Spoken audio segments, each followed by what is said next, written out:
ഒന്ന് കവ പോയി വന്നാലോ?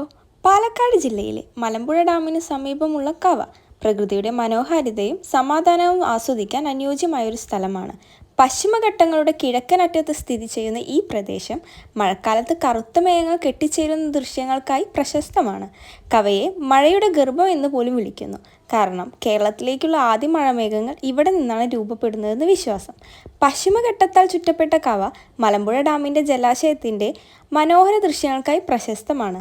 സൂര്യാസ്തമയ സമയത്ത് സ്വർണ്ണ നിറത്തിലുള്ള ആകാശം, പച്ചപ്പുള്ള കുന്നുകൾ എന്നിവയുടെ പശ്ചാത്തലത്തിൽ കവയുടെ സൗന്ദര്യം ഇരട്ടിയാവുമത്രേ. രാവിലെ 6 മണി മുതൽ വൈകുന്നേരം 7 മണി വരെ പോവാം. ഇവിടെ പ്രവേശന ഫീസ് ഇല്ല. എന്നാൽ ഒന്ന് കാണണമല്ലോ എന്ന് കരുതി പോയതാണ്. ബട്ട് മഴ പോയിട്ട് ഒരു തണൽ കൂടി ഉണ്ടായിരുന്നില്ല. നല്ല കൊട്ട വെയിലായിരുന്നു. കുറേ ആടുകളും പശുക്കളും ഒക്കെ ഉണ്ടായിരുന്നു. പശുക്കളൊക്കെ എന്തിനാ ഇങ്ങനെ വെറുതെ നിന്ന് ഡാൻസ് കളിക്കുന്നതെന്നൊന്നും അറിയാൻ പാടില്ല. ഇതിൻ്റെ കൊമ്പ് കണ്ടോ? ഒന്ന് താഴോട്ടും ഒന്ന് മേലോട്ടും. എന്താവോ? Well, what ever it is. ആ പൊരിവെള്ളത്തിരുന്ന് കവ ആസ്വദിച്ചിരിക്കുമ്പോഴാണ് അങ്ങ് ദൂരെ 3 പയ്യന്മാർ ബൈക്ക് വെള്ളത്തിൽ നിന്ന് സ്റ്റാർട്ടാക്കി എന്തൊക്കെയോ കാണിക്കുന്നു. അതും കണ്ട് ആസ്വദിച്ചിരിക്കുന്ന എൻ്റെ സുഹൃത്തുക്കളെ നിങ്ങൾക്ക് കാണാൻ കഴിയും.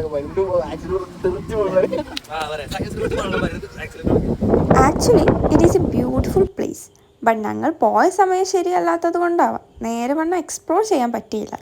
കവയിൽ നിന്നുള്ള സൂര്യാസ്തമയ ദൃശ്യങ്ങൾ അത്രയും മനോഹരമാണത്രേ. പച്ചപ്പുള്ള കാടുകൾ, മലകൾ എന്നിവയിലൂടെ സഞ്ചരിച്ച് പ്രകൃതിയുടെ സൗന്ദര്യം ആസ്വദിക്കുക. പാലക്കാട് റെയിൽവേ സ്റ്റേഷനിൽ നിന്ന് ഏകദേശം 17 കിലോമീറ്റർ ദൂരത്തിൽ മലമ്പുഴ കന്നിക്കോട് റോഡിലൂടെ യാത്ര ചെയ്ത് റോക്ക് ഗാർഡൻ കഴിഞ്ഞ് കവ അണക്കർ റോഡിലേക്ക് ഇടത്തേക്ക് തിരിയുക. നോട്ട് ദ പോയിന്റ്, പ്രവേശന ഫീസ് ഇല്ല. If you felt something real here today, consider subscribing.